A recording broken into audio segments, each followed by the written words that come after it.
Every so often, you'll go through a period in your life. You will see yourself as a failure because you don't see yourself operating in the way that you dreamed that you would. The pressure in your life right now has a purpose. It's not crushing you. It's pushing what's on the inside of you out. It shows you who you are. It's how you find out what's on the inside of you. I want to remind y'all of the power of the mind. You can think your way into stress. You can think your way into misery, frustration. But if you change your mind, it'll change your life. You just have to decide in your mind what you want it to be. You just have to wake up. You just have to break that negative spirit. You have to break through. There is nothing more practical than developing a vision. It's not some pie in the sky exercise. Without a vision, you're chaotic and fragmented and hopeless and disappointed, and someone can stop you just by putting up a single obstacle. You're a house divided amongst itself. You have no forward movement. You're not enthusiastic, and that's to be filled with the Spirit of God, by the way. And your life is a sequence of disappointments and frustrations and tragedies, and you're a leaf blowing in the wind. And that is not what you're called to be. That's not what you're called to be. You're called to be a visionary constructor of the paradise of vision. Really, that's who you are. Terrible as that is to apprehend, we already will lose everything we have to lose. Right? We're all in this game, man. So there's, whether you want it to be this way or not, you are betting everything on your life. You don't know what you've got until all hell breaks loose. You don't know what you can take until the pressure is applied to your life. You don't know what you can endure until people stab you in the back and walk away from you. You don't know how much courage you have until you've been under fire and under struggle and under tribulation. Just as nature takes every obstacle, every impediment, and works around it, turns it to its purposes, incorporates it into itself, so too, a rational being can turn each setback into raw material and use it to achieve its goal. You can make anything very tough for yourself, or you can do anything playfully. There is nothing really tough or easy. It is the way people experience it that something becomes very tough or something becomes a joyful process. If you make light of yourself, life will never sit heavy upon your heart. It will be light. But you think too much of yourself, everything will become difficult. Sitting, standing, somebody looked at you like this, so much difficulty, isn't it? Somebody did not look at you, so much difficulty. This is because you have made yourself bigger than what you are. You have ideas about yourself, exaggerated ideas about yourself. If you become too serious about who you are, then everything becomes difficult. If you carry yourself lightly, then everything is with ease.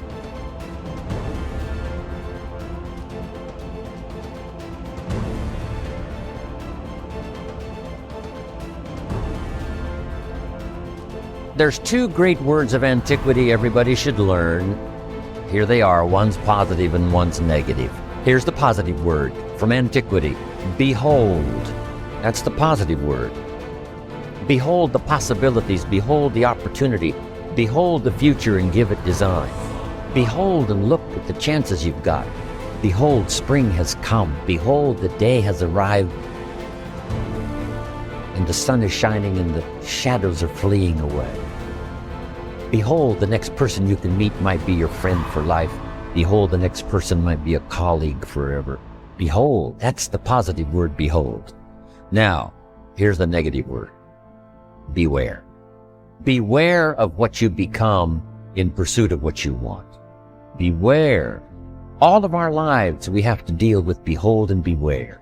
When a kid goes to school, it's behold the opportunity and beware the dangers. Behold and beware. So beware of what you become, pursuing what you want. Some things I went for in the very beginning cost me too much. I got so obsessed with some things that I found out later the price was too big to pay. If I would have known better, I never would have paid. But sometimes we learn when? After. So don't become so obsessed with something that you lose your sense of reason, or it costs you your friends. Don't be so obsessed with something that you compromise your virtues and your value. The story says Judas got the money. You say, well, that's a success story. No. It's true, 30 pieces of silver was a sizable sum of money, but it was not a success story. His name was Judas. Doesn't that ring a bell? It makes all the difference in the world. Judas got the money. Here's something interesting about the story of Judas. After he got the money, he was unhappy. Someone says, well, if you had a fortune in your hand, why would you be unhappy? And here's the key. He was not unhappy with the money. He was unhappy with himself. Here's a key phrase. The greatest source of unhappiness is self-unhappiness. It's not from outside the things that make us unhappy. Greatest devastating unhappiness is to be unhappy with yourself. Now, a mild form of unhappiness is construct. The desperate form of unhappiness is destruct. It's like worry. We should all worry a little, but not let it destroy our lives. So it's called caution, but not undue caution. It's called fear and worry, but not the worry that kills you, not the worry that destroys you. It's like hate. You don't need to hate your job. Save your hate for the important things like evil, like the weeds that attack your garden, like the diabolical ideas that try to entice your children. Right? You don't need to hate everything. I hate this, I hate that. That's the misuse of your hate. Save it for the things we really must.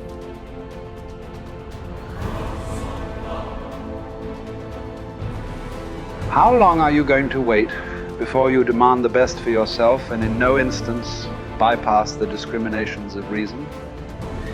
You have been given the principles that you ought to endorse, and you have endorsed them. What kind of teacher then are you still waiting for in order to refer your self-improvement to him? You are no longer a boy, but a full-grown man. If you are careless and lazy now and keep putting things off and always deferring the day after which you will attend to yourself, you will not notice that you are making no progress, but you will live and die as someone quite ordinary. From now on, then, resolve to live as a grown-up who is making progress, and make whatever you think best a law that you never set aside. And whenever you encounter anything that is difficult or pleasurable or highly or lowly regarded, remember that the contest is now.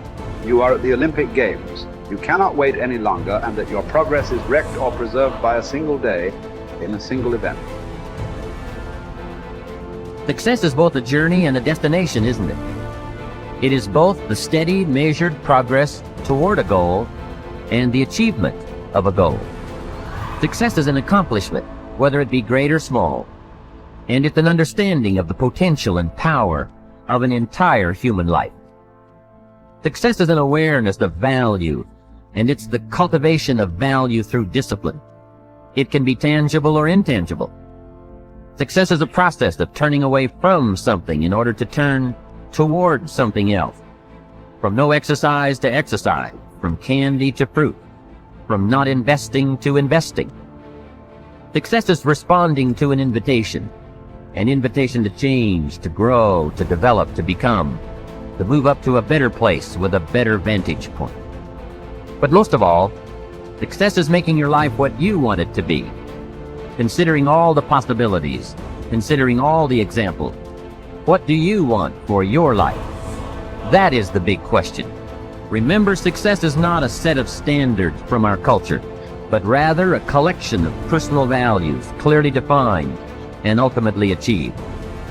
Success is your better life for you, the design you give it, the dreams you accomplish, making your life what you want it to be for you That is success.